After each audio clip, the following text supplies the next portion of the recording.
Yan, magandang araw po mga boss. May available po tayo ngayon na tatlong blades galing Pangasinan. Gawang Pangasinan po. Pero yung kaluban nila, gawa ni Ride and Style. So, 3 pieces lang po available. Yan, matagal ko na to pinadala kay Ride and Style. Kakatapos lang po. Yan. Ganda nung kaluban. Leather. Tooling leather siya. Yan, kapal. May belt loop. Tsaka may dito sa... Pwede nyo lagyan ng paracord para nakatali sa hita.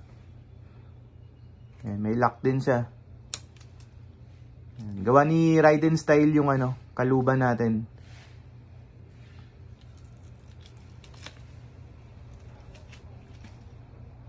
Ito yung gawang Pangasinan. Ayan, Rambo inspired yung talim. Solid kamagong yung handle niya. Tapos, molye yung talim. Yan, makikita nyo may mga hammer marks pa siya. Yan. So, hindi siya makinis na makinis talaga. May mga hammer marks silang tatlo. Yan yung kapal. 10 inches yung pinakatalim niya. Tapos, 5 inches naman yung handle. Ito yung kabilang side. Matalim na po yan. Mga gawang Pangasinan.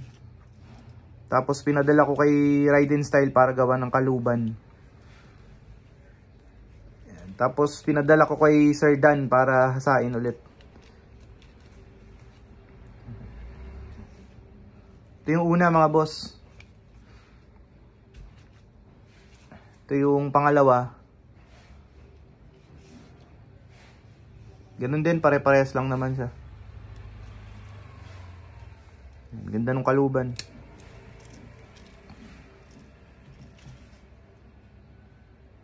Ayan, may mga siya. Hammer marks. Pero matalim na siya.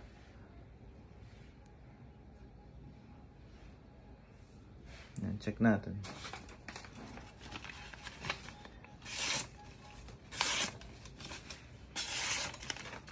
Matalim na po sila. Ayan. Shoutout sa Azucena Basyador. So yung nakaraan, yung sa Pakal, kay Dex, yung kaluban, gawa ni Sir Efren. Ito naman leather na kaluban, gawa ni Ride and Style. Ayan. So, suporta tayo sa mga natin, local artisan na gumagawa ng kaluban. Gagaling. Ito. Ganda ng pagkakagawa. Screenshot nyo lang mga boss. Ayan, pwede natin ipalala move ngayon. O kaya JNT natin bukas. Ito yung pangatlo.